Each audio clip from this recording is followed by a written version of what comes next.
Well, this is certainly some breaking news, a story we've been following, the Brendan Sorsby situation with him getting kicked out of college football, entering the supplemental draft, or at least declaring that he intends to enter the supplemental draft, has taken yet another interesting turn in a story that has gone up, down, up, down. He's going back to college. No, he's not going back to college. He's going into the supplemental draft. Well, now he's not going into the supplemental draft.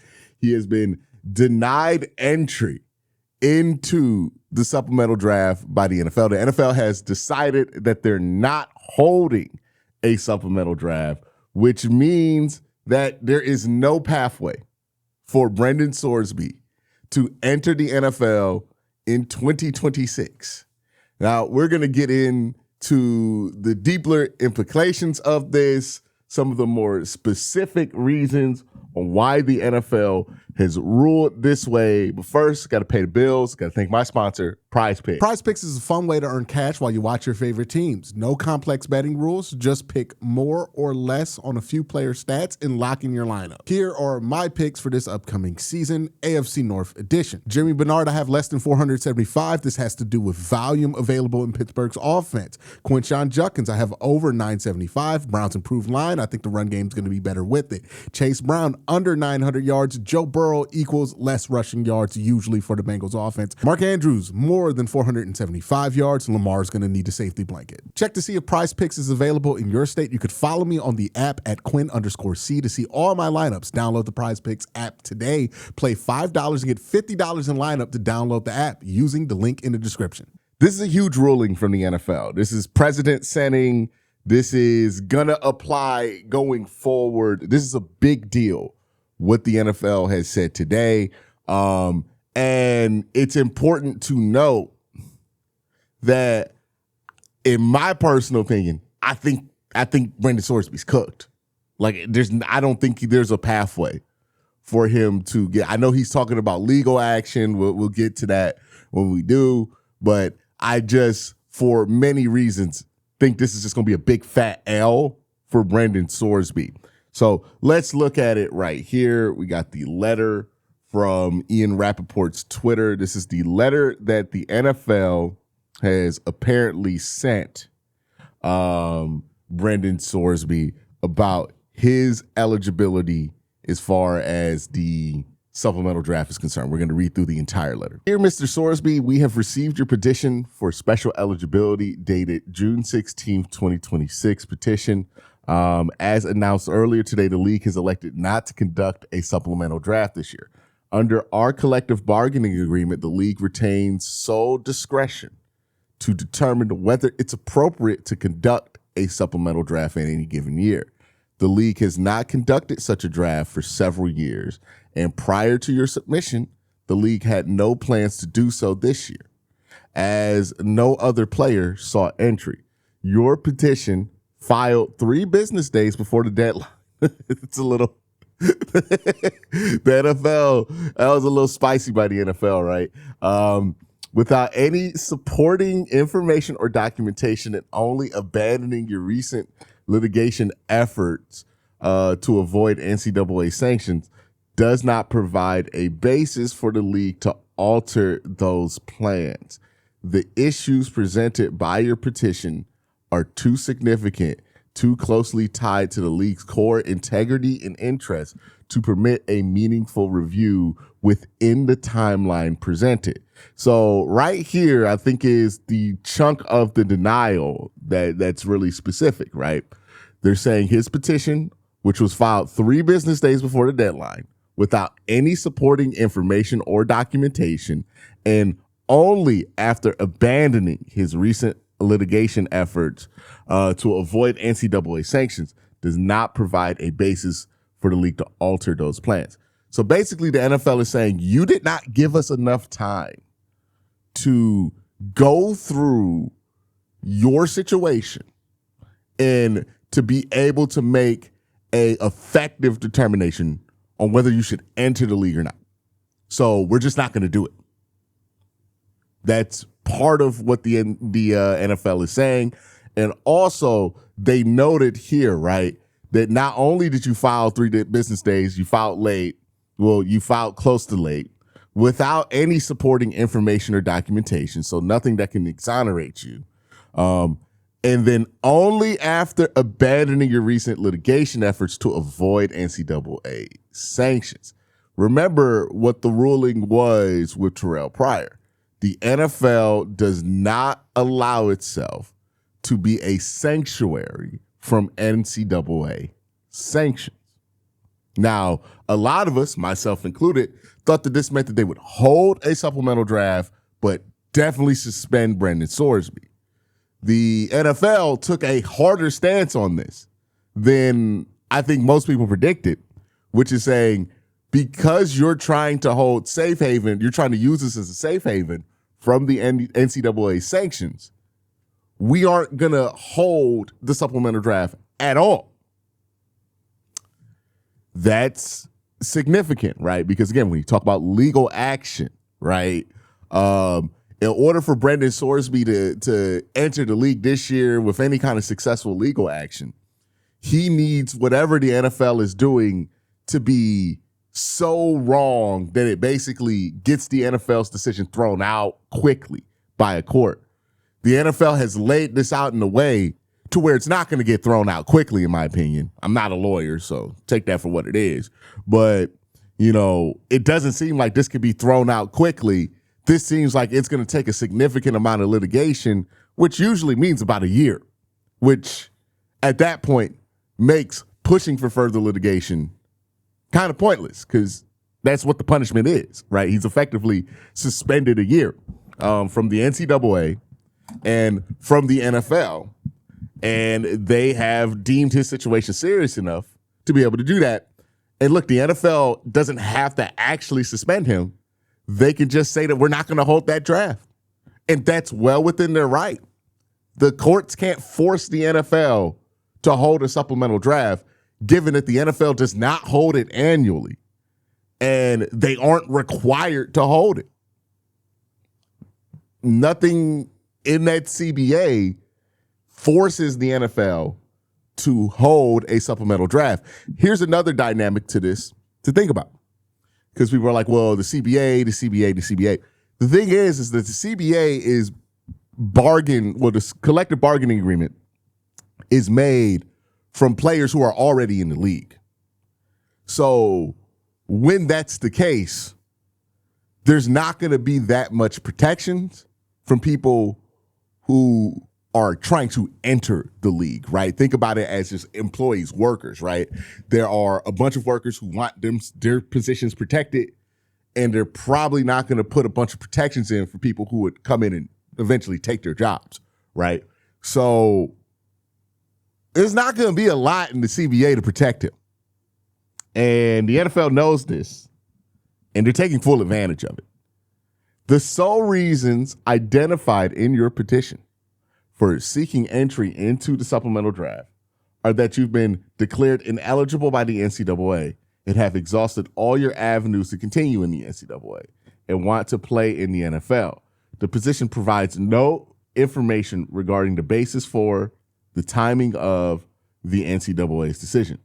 Public sources, however, indicate that in May of 2026, the NCAA issued a determination declaring you permanently ineligible from participation in college athletics based on a sustained pattern of improper gambling activity during your collegiate career at 3 different universities. The league does not have a complete record of the NCAA's investigation, and you did not provide any such materials in your petition.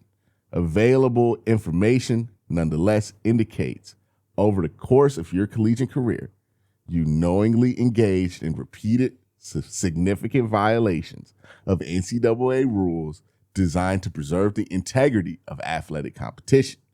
Reported conduct includes placing wagers on your own team and teammates, and to avoid detection, establishing and funding accounts in the names of intermediaries who place bets on your behalf.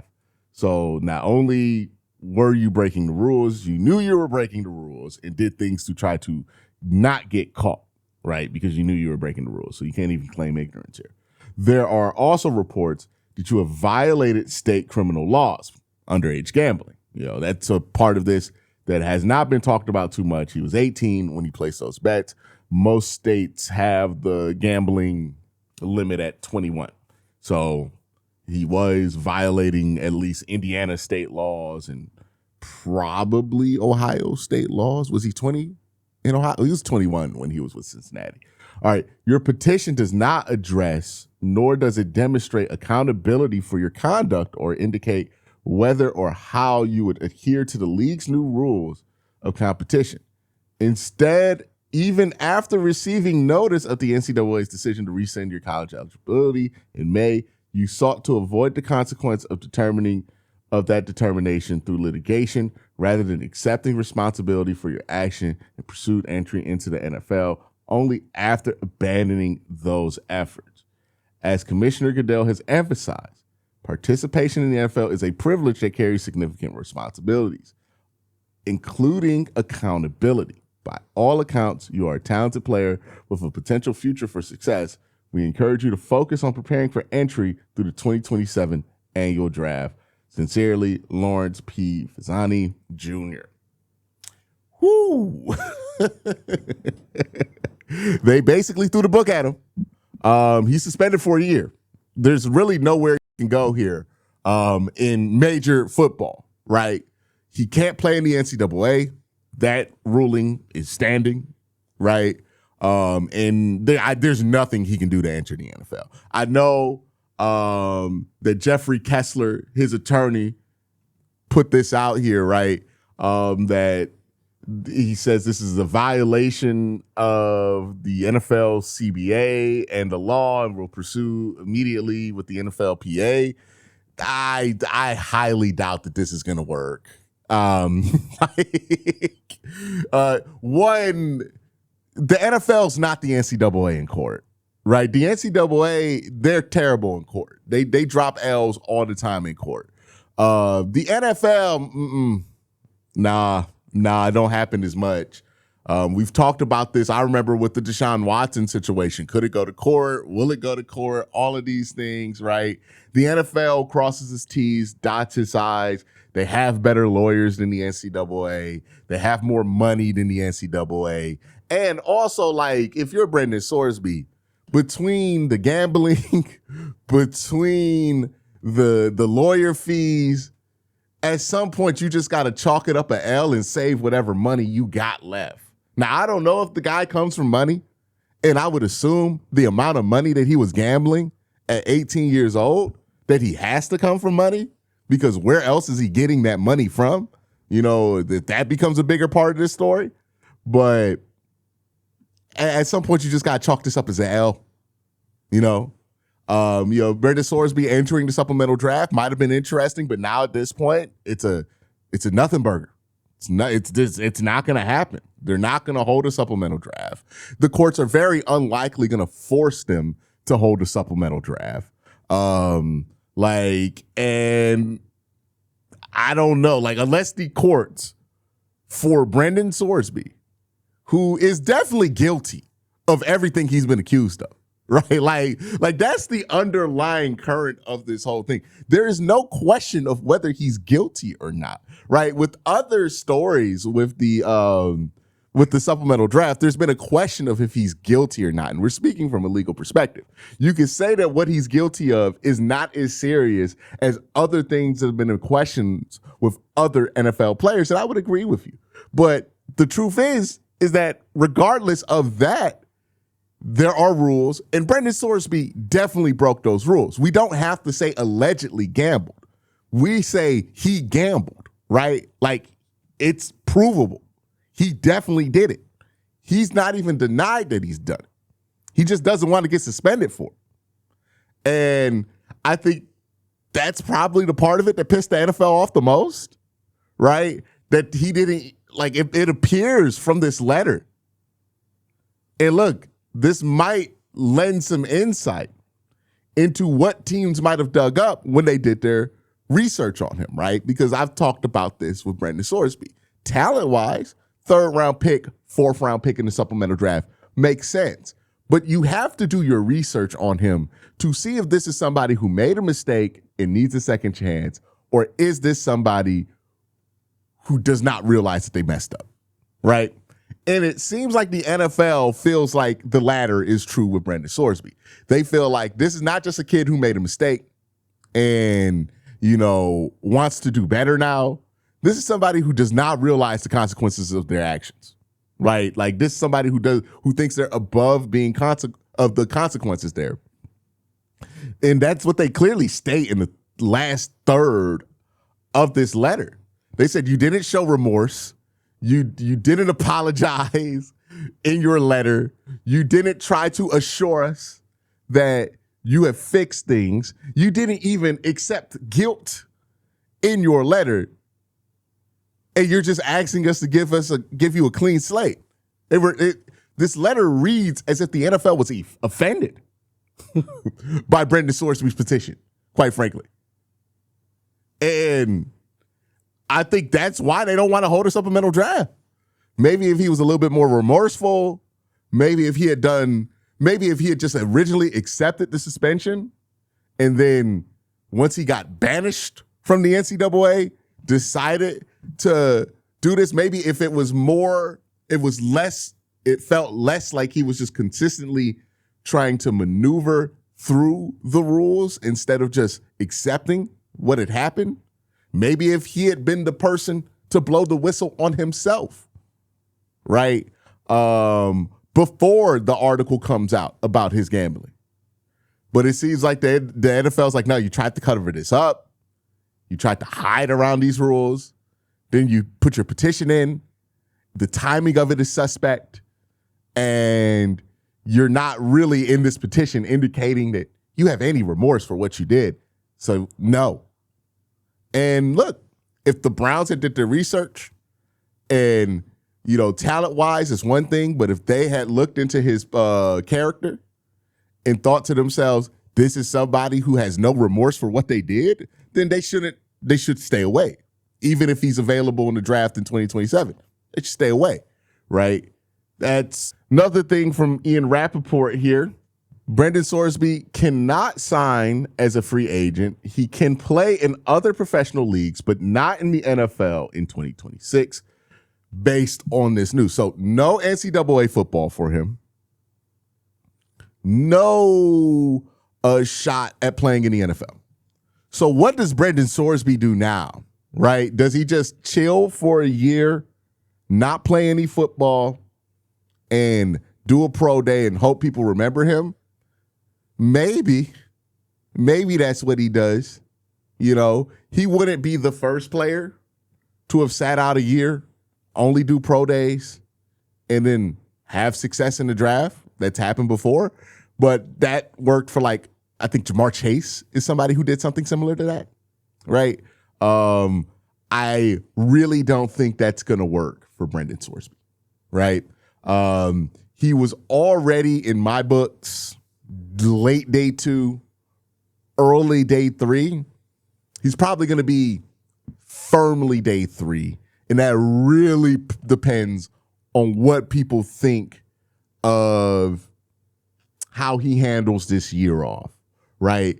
If you're Brendan Sorsby, you better not gamble on anything for this next calendar year, right? From June till next May, you better have a clean sheet.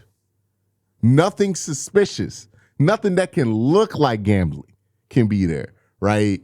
That's the only way he's going to get drafted next year, is if he has a full year, he does what he's supposed to, he works out, he stays with his coaches, all that stuff, and he does not have any sniff on him of this whole gambling thing. I think if that happens, he could be a 4th-round pick next year or a 5th-round pick next year, depending on what the quarterback class looks like. Because at the end of the day, he still has a talented ability to throw the football, and he's still pretty athletic at a good size. So teams are going to give him a look, right? So it's not crazy to think that even with the year off, he can get a look here. I don't think it's going to be as drastic as he has to play in the spring. And quite frankly, I don't think that would be good for his draft stock if he played in the spring, as much as I like the UFL and would love to see something like that play out. The UFL is a very specific league. I don't think it's a good look for a young player of college eligibility to be playing in the UFL, right? I think that's for players who are trying to bounce back into the NFL. But if you're trying to get to the NFL, playing in the UFL might do more damage than good. Because it's like when the NBA had that G League team. And what we realized was that those G League teams, that the G League Ignite program was actually hurting these prospects more than it was helping. Because one, G League talent is just better than people think. And two, not as many people watch it. So there's not as much media coverage about what you're doing. It's the same thing with the UFL, right?